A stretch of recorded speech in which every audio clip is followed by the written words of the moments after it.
5, 4, 3, 2, 1.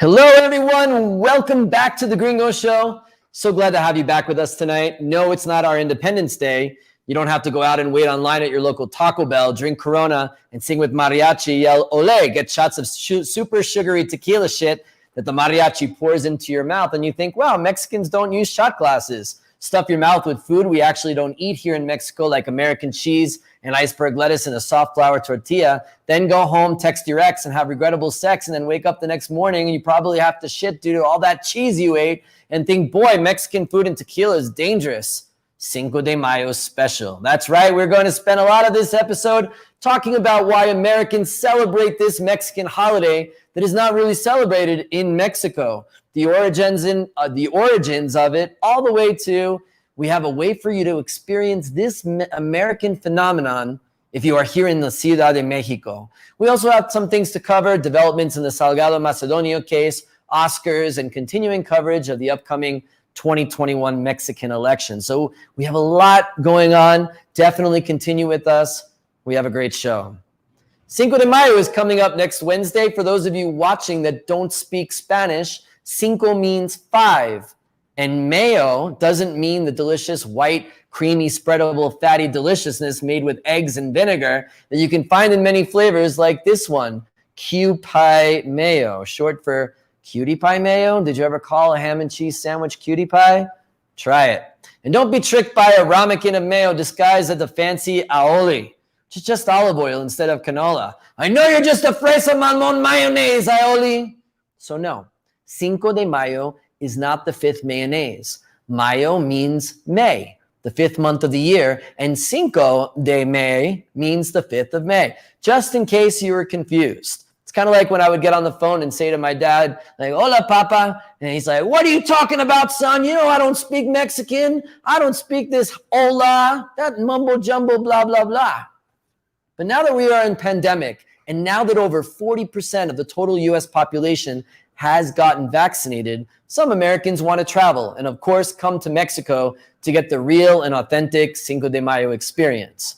We have now on the show Joe from Topeka, Kansas, who traveled just for this occasion. Welcome to the show, Joe. Hey, Dan, man. How you doing, Dan? Nice to be here. I'm good, but Joe, just to start, I wanted to make sure you understand this. Cinco de Mayo is not really celebrated here in Mexico. Do you get that? This is not at all what I expected, to be honest, man. I tried to go out and have some celebration. There's nothing like what I expected. No fireworks, no shotguns, no McDonald's over. I'm not sure why I even came down here. It's not at all the type of celebration that I was looking for, you know. Well, what were you expecting? I mean, what types of things did you think you were going to get when you came to Mexico? Man. Because we do not celebrate this holiday here. I'm thinking next time I'm going to Mardi Gras. That's what I was expecting. I was expecting women in the streets, you know, and them beads and, hey, flashing them Cinco de Mayo, like independence. Hey, I'm independent. I can show my boobies and stuff. But that's not what I expected. That is not what I got at all, man. That's what I wanted, not what I got. Well, what did you get? Very I mean, what are you seeing? What are you doing now to celebrate, I guess? Shit, man, I did a little bit of everything. I brought my Target watch, $9.95. I got a pretty good deal, man. I put it around my penis, went outside. There was a fucking a narco firing squad Joe. Out there. That was it was wild, but not at all what I thought it would be. You know? Okay, well, Joe, listen, next time you decide to travel to Mexico, try to check on the authenticity of the holiday before you do it and spend all of your money. What do you mean? Yeah, I mean, of course. I double checked. I checked with my friends at work, you know, I'm like, hey, I'm going Cinco de Mayo, you know what that is? And they're like, yeah, that's the Independence Day. And that's why I came down here. I got informed back home. And I'm just very, you know, upset about it. Well, why don't you do this? Why don't you come back on September 15th? It's just a normal day. And then you can see what happens here. How's that? All right. We'll invite you back in September. Is that your birthday on the 15th of September, Dan? No, it's another holiday. Don't worry. All right, Joe. It's another holiday. Okay.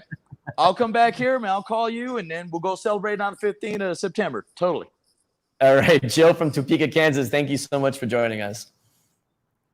All right, U.S. President Joe Biden celebrated his 100th day in office today, and yesterday made a customary yearly speech to Congress that presidents make. It's usually called the State of the Union, that is mandated by the U.S. Constitution, but because it's his first year, he doesn't get to call it that. It's just a speech to Congress, like a, what's up, just got here, howdy, by the way, the guy before me screwed things up, but hopefully I'll do a good job. Due to COVID restrictions, the event was less than half full, and normally there is a designated survivor, which means that one cabinet member stays in a secure location in case something happens in the Capitol. I mean, if something ridiculous happens, like, I don't know, armed mercenaries led by the ex-president try to storm the Capitol building, something crazy like that, I can't believe that would happen, right? But the designated survivor would essentially take over the government.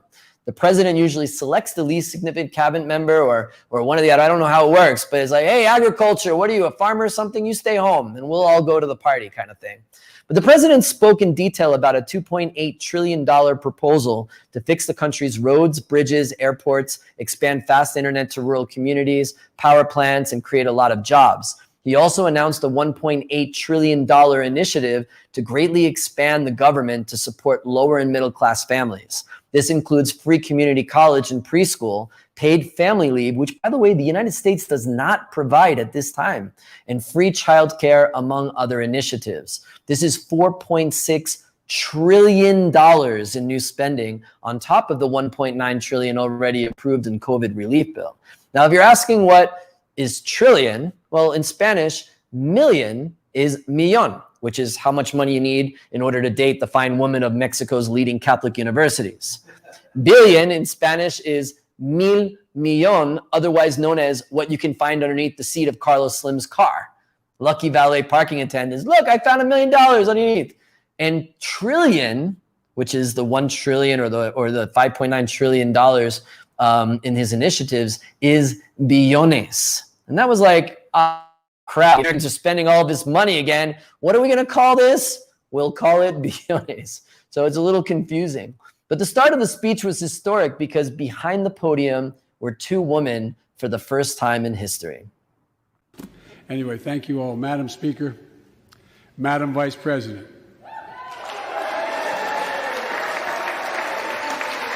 No president has ever said those words from this podium. No president has ever said those words.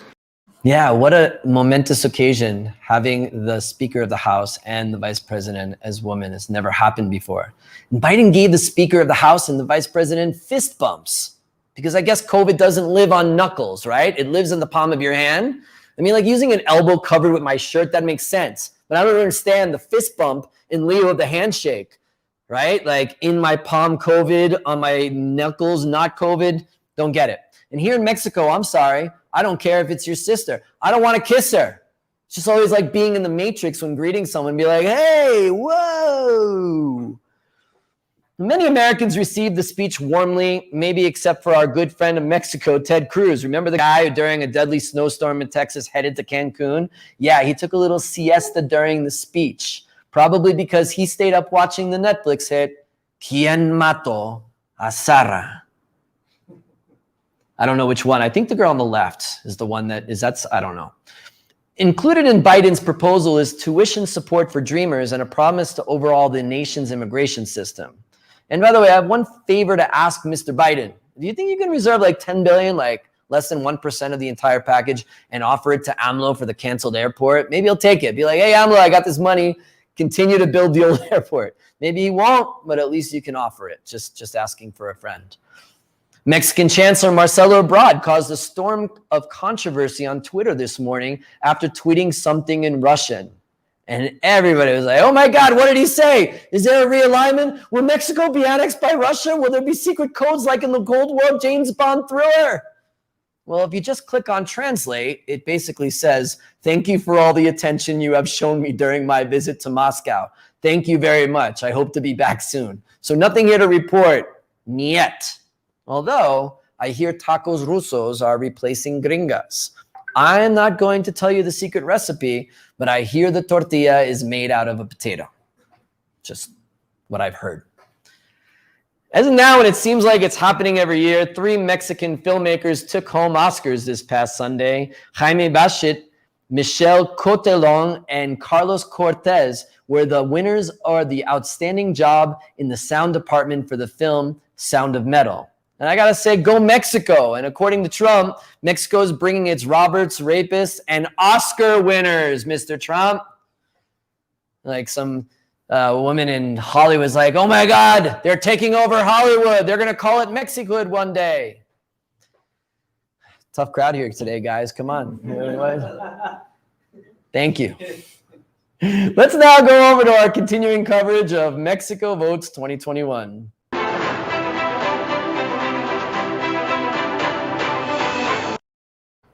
If you've been tuning in recently, we've been following the story of Felix Salgado Macedonio, the candidate for governor of the Mexican state of Guerrero. And by the way, don't be surprised that the state of Guerrero has a lot of violence if it's called Warrior. It's like having a state called Pacheco or Stoner and then being surprised why there's a pizza place on every street corner. Salgado Macedonio, who faces 5 accusations of sexual abuse, including rape and being a skeezy, slimy guy. A long story short, there were protests, he was removed by his party and then put back in, and then the Electoral Commission rejected his candidacy because he didn't fill out the proper expense forms. The case went to the court that deals with elections, and they ruled this week that he was ineligible to run in the election.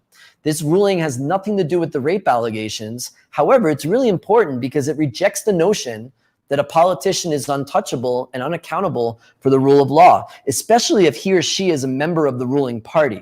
Many said that democracy and the country's institutions won this week, but President Andrés Manuel López Obrador did not agree.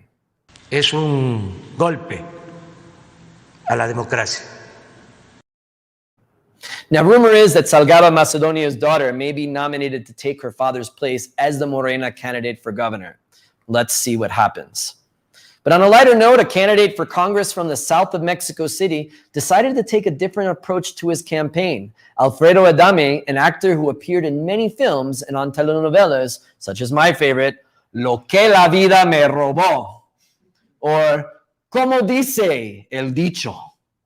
Instead of engaging his constituents with warmth, kissing babies, a big smile, he suggested to voters to do something with their mother, and it wasn't to call her, to hug her, it was something else. Así como saqué a Laura Bozo, tú también, I wouldn't recommend it. There have been many cases in history where that was done, and in the case of genetics and morality, not such a good idea. Adame even put this terrible term on his campaign material, but ended up apologizing for yesterday. I can't even imagine what the apology was. Like, oh, sorry, I didn't know anyone would be offended if I told them to do something inappropriate with their mother. Seems like he just wanted to do something so he'd get on the news, and then the stupid news people would put it on and give him free publicity for it. Our 5 voters who actually watch the show will do their thing. 5 voters, my maid, my mom, my friends, right? We've been talking about what Americans think about Cinco de Mayo, but Gringo show correspondent Julian Valwa went around Mexico City to ask local residents what they thought of Americans celebrating this holiday. Here's what they said. Hello everyone, I'm Julian Valwa, joined by a statue of Abraham Lincoln here in Parque Lincoln in Mexico City's Polanco neighborhood, and we're only days away from a very important day, one that celebrates Mexican culture and traditions. That's right, you guessed it, it's the Cinco de Mayo. So I'm eager to tap into this excitement that's building up as preparations are already underway. So let's go hear what people have planned for the occasion. Don't see very many decorations around. Doesn't seem like there's too much hype right here, but I think maybe in other places there's a lot of excitement building. I think this is a traditional Cinco de Mayo rollerblade line. ¿Tienes una celebración preparada? Pues no tengo todavía algo preparado. ¿Van a hacer algo el 5 de mayo? No, nada. No es como en otros países que la independencia y todos salen, bravo, no, acá no. He escuchado en los Estados Unidos hay como mucho tequila, piñatas y todo este rollo. ¿Es lo mismo aquí o...? Pues sí, también Bueno, te voy a decir una cosa, no en todos lados, ¿no? 15 de septiembre, Reyes, Navidad, Día del Mamá Día y de después Muertos. Día de Muertos. Y, entonces, 5 de Mayo El último 5 de mayo. es como sí, ¿hubo muchas ventas para el 5 de Mayo o cero? Pues sí, ahí va caminando, gracias a Dios. Okay, muy bien. All right, I must say I'm leaving Parque Lincoln today a little disappointed. I didn't meet a single person that is excited about the Cinco de Mayo. Maybe it's just not a big deal down here in Mexico City. I didn't even get invited to a single party. Or maybe they just don't want to tell me that they're having a party, but it kind of seems like there's not much going on in the end here. So, back to you, Dan. Julian, thanks for your report. And I just have to tell you that the flower guy, he did invite me to his party. He's having a big Cinco de Mayo party last week with a lot of flowers, I guess. So I'm sorry for you, man. Big hug. To understand about the origins of Cinco de Mayo and how Americans took it over and now crowd restaurants, bars, Taco Bells. Like, Cinco de Mayo, I'm craving chimichangas.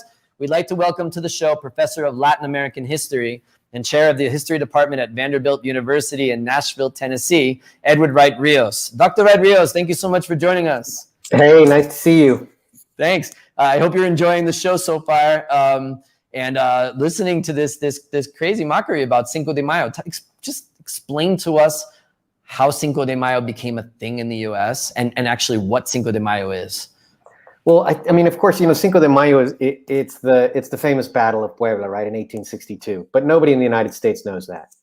What people here, I think, the reason that Cinco de Mayo is a big thing here is simply tequila companies and beer companies and bars have decided that this is a great marketing moment. I think you also have Latino organizations, especially Mexican-American organizations, have embraced this idea of their own party. Right, but let's go back first. So, of course, the Battle of Puebla, Mexico, conquered and won the war, and then Mexico had its independence after that. Am I right about that? No, of course not. No. So Mexico, wait, so it wasn't even a big war won. Yeah, no, Mexico wins a battle but loses the war. But tell us about this battle. Was it a big battle? Were they an underdog? What was so special about this battle? Well, I mean, of course, it's an important battle. I mean, if you care about military history, because Mexico takes on the French and beats the French in this battle. So it's an important battle. Porfirio Diaz is there. He's a young soldier, I believe, at that battle, and he distinguishes himself. So it's important. And then you got to remember the liberals who win in Mexico then create a bunch of holidays. And this is one of them. They want to celebrate holidays that are basically about their own political movement. And so this is one of them, although it doesn't really take in Mexico. And then I think many years later, you get Americans deciding that. So let's walk through this timeline. So that they have the battle, the government uses it kind of as propaganda, right, to boost up the morale of the country. Was it celebrated largely in the late 1800s, early 1900s here in Mexico? This is I'm not exactly sure how much celebration it was. I mean, there were a bunch of things that the liberals were trying to compete and create sort of a new world of national holidays in Mexico. So in many ways, the liberals in Mexico were competing with traditional Catholic holidays. So they create a bunch of sort of nationalist, and of course it's their version of nationalism, holidays. And I think this was one of the ones that they would try to put on the calendar. So I would say that probably for much of the 19th century, it's important to, in a sort of political sense, but it doesn't stick, right? As you can see in your own show, people don't care. Yeah. I mean, there is a parade. I think it's like a half a block in Puebla. A lot of children get off of school, right, for Cinco de Mayo. So there is some sort of celebration. But let's fast forward. And when does it start becoming a thing in the United States, like where people are starting to learn about this? This is probably pretty hard to pinpoint, but I would go probably, if you were going to try to find out, I would say I'd try to go to Texas and California, where you have lots of Mexican Americans looking for ways to become more visible politically and more visible socially and culturally. So they're pushing for ways in the 1960s and 1970s to have, a bigger profile in the United States, probably celebrating these events on their own first, in their own churches, in their own barrios. And then later, you're going to have some recognition of this to try to get essentially bring in Latinos into sort of the public sphere more generally. Right. Now, fast forward to this, you know, when I used to live in the United States before I came to Mexico, we would reserve in restaurants. I was a bartender at a Mexican restaurant on Capitol Hill. My note I took over for Paul Ryan, who was the Speaker of the House when he went back to Wisconsin to run for Congress. And the bars were packed and the restaurants were reserved, and it's still happening today. So how did it become this major holiday in the US, kind of like St. Patrick's Day, where in Ireland, they don't really celebrate the holiday? You know, I just think it's marketing. I mean, beer companies, I mean, Corona is like a bad Mexican beer, right? But Corona is a really good, really well marketed. And the painted bottle, the putting the lime on there, the reference to sort of like fun in the sun and spring break in Mexico, they've just sold that really, really well. And then, as you mentioned before, the meals, the chimichangas and all the crazy stuff that Mexicanos don't really eat are sold alongside beer, tequila, and this notion of a kind of throw out the, you know, just a blowout party. Yeah, I understand. So your last question for you. You're a professor of Latin American history.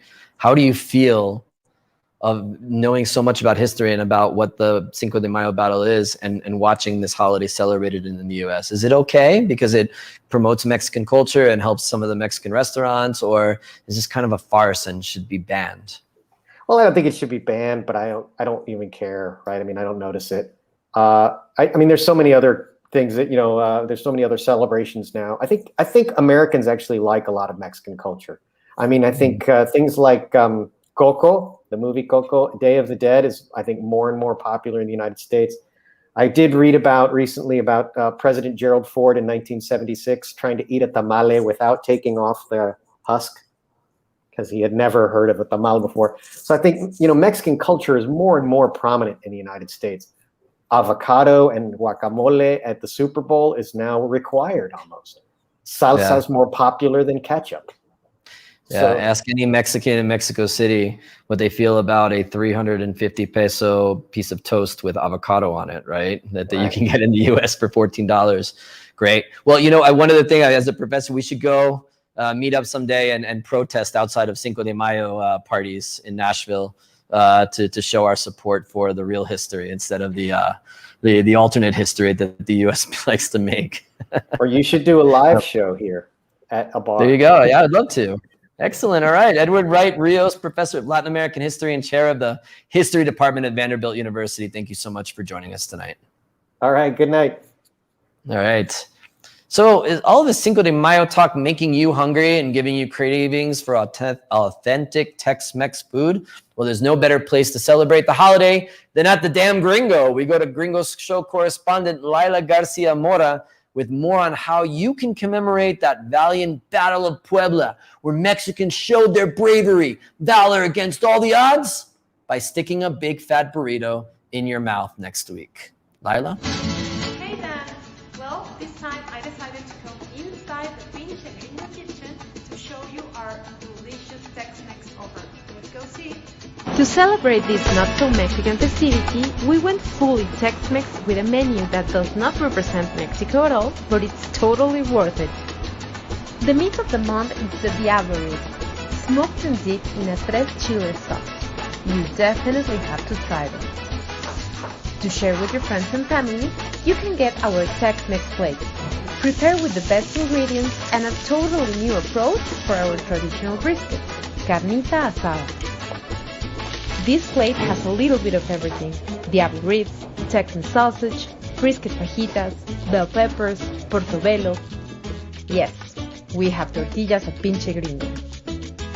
You also have to try our wonderful burrito, filled with rice, barbecue beans, salsa borracha, brisket.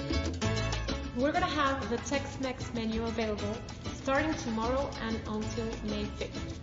So make sure to place your order at pgbbq.mx or go to one of our locations. And well then, I'm gonna try some of this burrito and of course I'm gonna send you home some. You got it, Laila. It's delicious. You should try it out. check out the site, pgbbq.mx, and get your burrito with brisket or chorizo or some of the other meats as soon as possible. All right, that does it for this edition of the Gringo Show. We should have called this the Pinche Gringo Show, and we're happy to demonstrate for you how the good old US of A takes other countries' insignificant holidays, commercializes and markets the shit out of it, making a mockery of itself abroad, while Americans don't care and ignorantly use it as an excuse to drink and party. You gotta love it.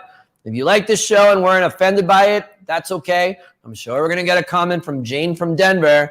America's best country in the entire universe. How dare you insult the red, white, and blue? But if not, follow us on Twitter, YouTube, or Facebook for more great episodes to come. Until then, happy Cinco de Mayo, everybody. Eat a burrito, wear a sombrero, and sing Bala Bala La Bamba. We'll see you next week. Pinche Gringo, Mexico is laughing thanks to you. We like to watch you dance salsa and listen to your best friend